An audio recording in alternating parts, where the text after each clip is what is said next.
안녕하세요. 저는 동부병원 호스피스 완화의료 팀장 김혜지입니다.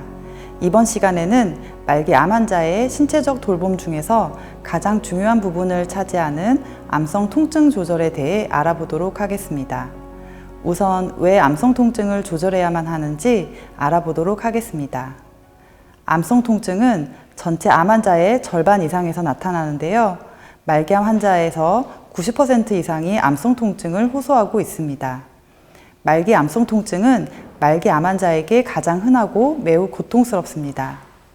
암성 통증은 환자의 삶의 질을 떨어뜨리고 다른 말기암 증상을 악화시키기도 하는데, 통증 때문에 식욕이 떨어지고 불면증이 생기기도 하고 기운이 없어져 일상생활을 하는 것이 힘들어집니다. 그리고 통증은 심리 정신적으로도 고통을 유발하기 때문에 배우자, 친구, 가족들과의 관계도 나빠질 수 있습니다. 하지만 암성 통증도 잘 관리하면 90% 이상에서 좋아질 수 있습니다. 암성 통증이 좋아지면 잠을 잘 잘 수 있고 식욕이 좋아지고 즐겁게 생활할 수가 있습니다. 이를 통해 주변 사람들과도 좋은 관계를 유지할 수 있습니다. 그렇다면 암성 통증은 왜 생기는 걸까요? 암성 통증은 다양한 이유로 나타나게 됩니다. 원바람이 뼈나 신경, 다른 장기를 침범했을 때 암이 전이가 되어서 뼈, 신경, 장기, 근육 등 조직을 손상시킬 때 발생할 수 있습니다. 그리고 수술이나 방사선 치료, 항암 치료와 같이 암 치료와 관련된 통증이 발생할 수 있습니다. 암으로 인한 합병증으로도 통증이 생길 수가 있는데, 예를 들어 뼈 전이로 인해서 골절이 생겼을 때 역시 통증이 나타나게 됩니다. 암 환자에서 원래부터 갖고 있었거나 새로 생긴 암과 무관한 통증도 발생할 수 있습니다. 예를 들어 허리 디스크나 척추 협착증, 대상포진과 같은 질환들이 암과 상관없는 통증을 유발하게 됩니다. 암성 통증, 그렇다면 어떻게 치료해야 할까요? 암성 통증 조절의 첫걸음, 암성 통증 참지 말고 말해주세요. 암성 통증은 절대로 참지 말고 잘 표현해 주셔야 합니다.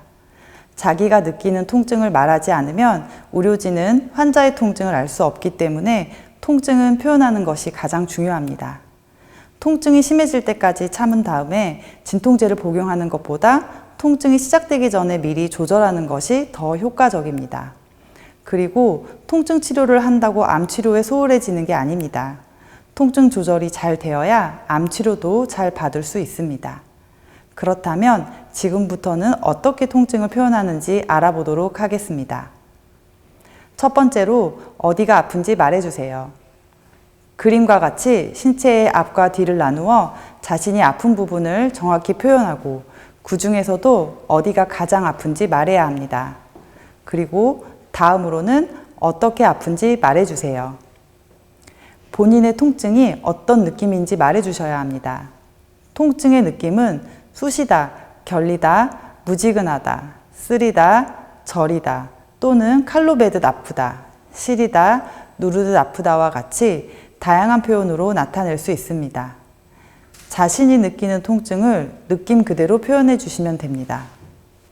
통증 양상에 따라 암성 통증의 원인이 무엇인지 파악을 하고 적절한 진통제를 고를 수가 있습니다. 그리고 얼마나 아픈지 말해주세요. 다음은 통증이 어느 정도인지 본인이 얼마나 아픈지를 표현하는 방법입니다. 그림은 숫자 통증 등급표인데요. 0점은 통증이 없는 상태를 의미하고 10점은 내가 상상할 수 없는 가장 심한 통증을 의미합니다. 본인이 느끼는 통증을 0점에서 10점 사이의 점수로 표현해 줍니다.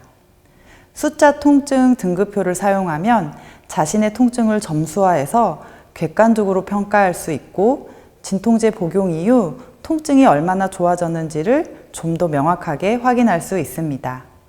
다음은 통증이 나타나는 시간을 표현해 주셔야 합니다.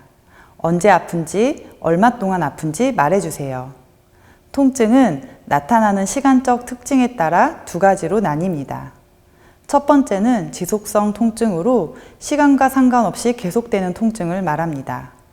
두 번째는 돌발성 통증으로 통증이 조절되는 상태에서 갑자기 일시적으로 나타나는 통증을 말합니다. 통증이 나타나는 시간 특성에 따라 진통제를 복용하는 시간을 정할 수가 있습니다. 암성 통증을 제대로 표현하였다면 이제 자신에게 맞는 진통제를 처방받아야 합니다.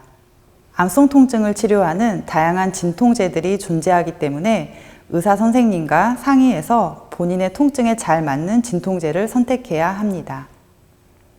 암성 통증을 조절하려면 적절한 진통제를 사용해야 합니다. 진통제는 통증의 강도나 종류, 원인에 따라 다양한 약을 쓸 수가 있습니다.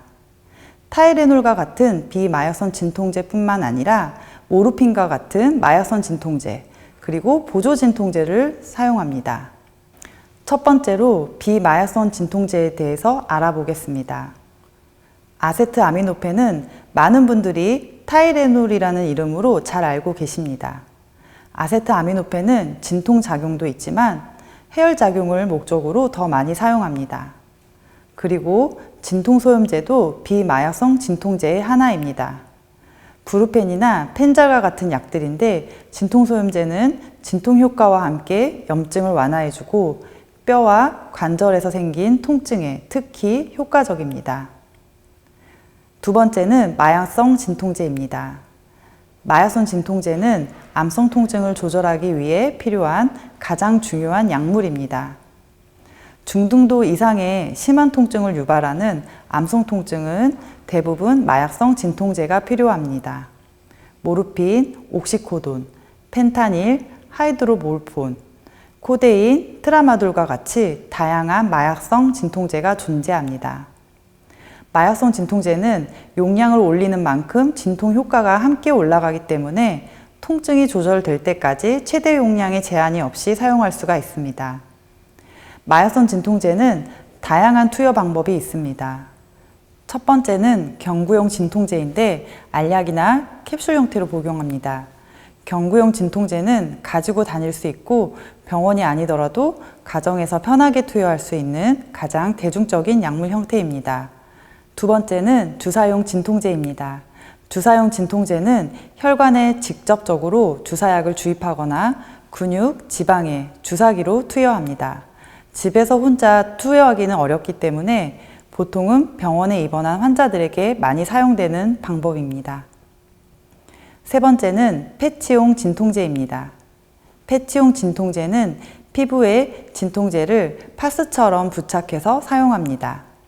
피부에 부착된 패치에서 일정 기간 동안 지속적으로 진통제가 몸으로 흡수되면서 효과를 발휘합니다. 마지막으로 경점막 진통제입니다. 경점막 진통제는 혀 밑과 같이 구강 안의 점막에 약을 녹이거나 스프레이 형태로 뿌려서 투여합니다. 막대사탕처럼 생긴 약을 구강 안의 볼 부분에 문질러 흡수시키는 형태도 있습니다. 그렇다면 마약성 진통제는 어떻게 복용할까요? 보통 통증이 발생하는 시간적 특성에 따라 진통제를 선택합니다. 지속적인 통증에는 서방형 진통제를 복용하는데 서방형 진통제는 효과가 천천히 나타나고 오래 갑니다. 그래서 서방형 진통제는 규칙적으로 시간에 맞춰 복용해야 합니다. 지속적인 통증이 잘 조절되더라도 간혹 갑작스럽게 돌발성 통증이 발생할 수가 있는데 이럴 때에는 속효성 진통제를 복용해야 합니다. 속효성 진통제는 효과가 빠르게 나타나고 짧게 지속되기 때문에 속효성 진통제는 통증이 발생할 때마다 복용해야 합니다. 다음은 마약성 진통제의 부작용에 대해서 알아보도록 하겠습니다. 흔한 부작용으로 변비, 구역질, 구토, 졸림, 선망 등이 나타날 수 있습니다. 대부분 시간이 지나면 좋아지는 부작용이지만 변비는 약을 복용하는 동안 지속될 수 있기 때문에 변비약을 함께 복용하는 것이 좋습니다. 마약성 진통제를 갑자기 증량하는 경우에는 호흡 저하, 무호흡, 의식 저하, 저혈압과 같은 부작용이 나타날 수 있지만 진통제 용량을 줄이고 시간이 지나면 회복되기 때문에 의료진과의 상의하에 정확한 용량, 시간에 맞춰 복용하는 경우에는 대부분 예방할 수 있습니다. 많은 환자분들이 걱정하는 마약에 대한 의존은 암성 통증 조절을 목적으로 복용하는 경우에는 매우 드물지만 만약 발생하게 된다면 이 역시 의사 선생님과 상의하여 조절할 수가 있기 때문에 크게 걱정할 필요는 없습니다. 다양한 통증의 원인에 따라 마약성 진통제로 충분하지 않은 통증을 보조 진통제를 통해 함께 조절할 수 있습니다.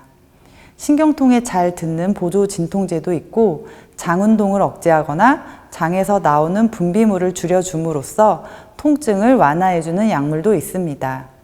그리고 염증과 부종에 효과적인 스테로이드도 보조 진통제로 사용할 수 있습니다. 마약성 진통제는 올바르게 복용하는 것이 중요합니다. 어떻게 복용하는 것이 정확하고 안전하게 복용하는 것일까요? 진통제는 아플 때만 복용하는 것이 아니라 서방형 진통제는 시간에 맞춰서 규칙적으로 복용해야 합니다. 규칙적으로 진통제를 복용해도 통증이 생기면 처방받은 속효성 진통제를 복용합니다.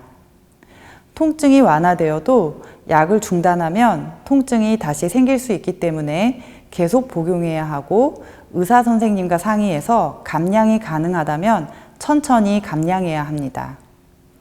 통증 부위나 양상이 이전과 달라지고 부작용이 생긴다면 의료진과 상의해야 하고 진통제 종류나 복용 계획이 변경될 수 있습니다. 그리고 본인이 처방받은 진통제만 복용해야 하고 다른 사람이 효과를 봤던 진통제라고 무턱대고 복용하면 안 됩니다. 사람마다 효과적인 진통제가 다르고 부작용이 다르게 나타나기 때문입니다. 지금까지 암성 통증 치료를 위한 진통제에 대해 알아보았습니다. 그렇다면 이제 스스로 집에서도 내 통증이 어느 정도이고 얼마나 잘 조절되는지 확인하는 방법을 알려드리겠습니다. 바로 통증 일기장을 작성하는 것입니다. 통증 일기장 형식이 꼭 동일할 필요는 없는데요. 하지만 날짜, 시간, 통증 점수, 복용한 약, 부작용은 꼭 같이 기록하는 것이 좋습니다. 날짜별로 언제 통증이 발생했고 통증 점수가 얼마였는지 기록하고 통증이 발생했을 때 어떤 진통제를 복용했었고 진통제 복용 후 통증이 얼마나 좋아졌는지를 기록합니다. 만약 진통제 부작용이 있었다면 관련 내용도 함께 기록합니다. 나중에 진료를 받으실 때 통증 일기장을 의사 선생님께 보여드린다면 약물을 선택하는 데에 아주 많은 도움이 됩니다. 오늘은 암성 통증에 대해서 알아보았습니다. 언제나 의료진들은 환자분의 통증을 조절하기 위해 최선을 다하고 있습니다. 암성 통증은 분명히 조절될 수 있으니까 아픈 거 참지 마시고 잘 표현해 주시기 바랍니다. 시청해 주셔서 감사합니다.